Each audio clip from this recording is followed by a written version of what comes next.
শোনো, আজকে স্বামী স্ত্রী ফুটবল প্রতিযোগিতা। এই প্রতিযোগিতা যারা হারবে আজ থেকে তাদেরকে সংসারের সমস্ত কাজ করতে হবে, ঠিক আছে? ওকে, চলো লেটস স্টার্ট।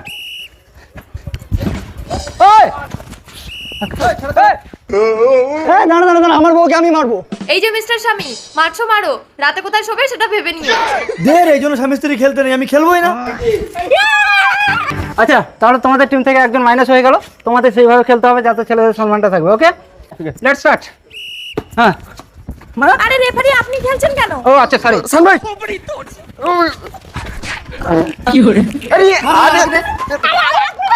আরে ছেলে তো তোর একদম মাইনাস হয়ে গেছে, আমি খেলে তো কি হয়েছে? রেফারিকে মারবে না, রেফারিকে মারবে না। একদম একদম না বলে দিচ্ছি। রেফারিকে মারতে হবে না, রেফারিকে মারবে। ঠিক আছে, সরি। আচ্ছা না, স্টার্ট। আচ্ছা কর, আচ্ছা কর, কর, কর।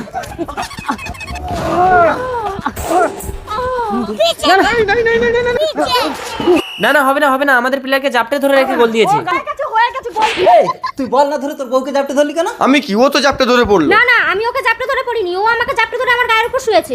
তোকে লাল কার্ড। নিজের বউয়ের গায়ের উপরে সব, তাও নাকি লাল কার্ড।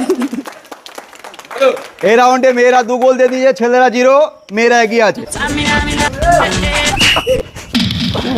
शेर जब आता है अकेला आता है, झुंड में नहीं। অসভ্য, পরের বউয়ের পায়ের ফাঁক দিয়ে গলাতে লজ্জা করে না? এই যে হাজবেন্ড, বল ধরলে কিন্তু তোমার ব্যবস্থা করে দেবো। বউয়ের ভয়ে আমি ছেলেদের ইজ্জত মাটিতে মেশাতে পারবো না। এই একদম মারবে না কিন্তু বলে দিচ্ছি, অসভ্য লোক একটা। ले गोल। মারতো টস হবে, যারা জিতবে তারা জিতবে। এই যে আমার কার্ডটা আছে, 1 ফিট সাদা 1 ফিট লাল। মার, তোমাদের কোন ফিট? আমার সাদা। সাদা ফিট তোমাদের? সাদা আমরা জিতে গেছি। তাহলে সংসারের কাজ কারা করবে এবার আপনারাই বলুন।